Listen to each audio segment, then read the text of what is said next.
Maharashtra GBS news चॅनलला like व subscribe करा। बघूया सविस्तर बातम्या। चोरांच्या उलट्या बोंबा, सरपंच तुकाराम सोळंके।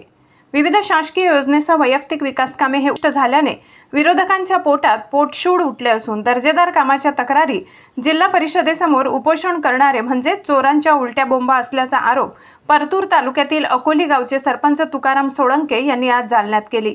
मी केलेली विकास कामे तपासून घ्यावे असे देखील म्हटले।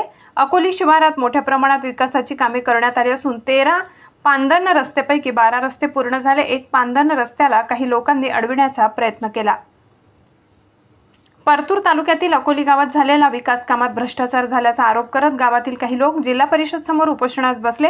या उपोषणाच्या विरोधात सरपंच सोळंके यांनी गावातील वैयक्तिक योजनांचे लाभार्थी सोबत घेऊन प्रशासनाची भेट घेतली। यावेळी उपस्थित रामेश्वर अंबादास खुडे, पल्लवी ज्ञानेश्वर सोळंके, गौडन बाबूराव गाते व मोठ्या संख्येने महिला व पुरुष उपस्थित होते। याचा आढावा घेतलाय गणेश सातपुते यांनी। बघूया पुढील प्रमाणे त्यांच्या प्रतिक्रिया।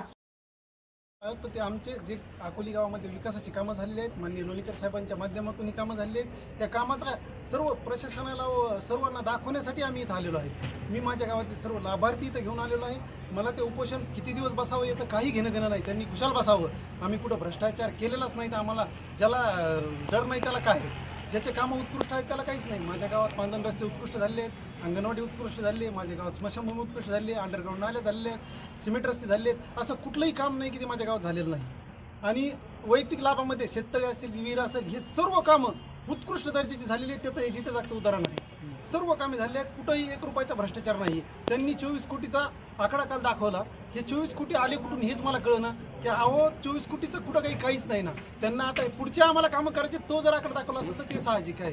सगळ्यात महत्त्वाचा विषय म्हणजे आज आम्ही इथं लाभार्थी आलो, याचं कारण एकच आहे की संबंधित जो तक्रारदार आहे त्या तक्रारदाराच्या विरोधात आम्ही पाझर तलावाची तक्रार केल्यामुळे त्यांनी हे उपोषणाचा खाट घातला आहे। प्रशासनाचं लक्ष दिशाभूल करत आहे, त्यामुळे ते उपोषणाला बसलेले आहेत। मी प्रशासनाला आवाहन करतो की माझे काम तपासावे, सर्व गावात येऊन तपासावेत आणि त्याचा सर्व उलगडा करावा। त्याचबरोबर मला काल नवल वाटलं की काल माझे आमदार तिथे येऊन बाईट देतात। अहो जेतल्या साहेब, तुम्ही प्रचारात जेव्हा येत होता तुमच्या गाडीच्या टायरला माती लागत नव्हती अकोलीमध्ये, पायी फिरत होता संध्याकाळी, तेव्हा तुम्हाला पायाला माती लागली नाही। तुम्ही याचं सगळं उलगडा पाहायला पाहिजे होता, मग बाईट द्यायला पाहिजे होते। सुसज्ज आमदार होते तुम्ही, कालपर्यंत आम्हाला वाटलं, पण तुमचा भ्रष्टाचार किती आहे हे सर्व जनतेला माहीत आहे।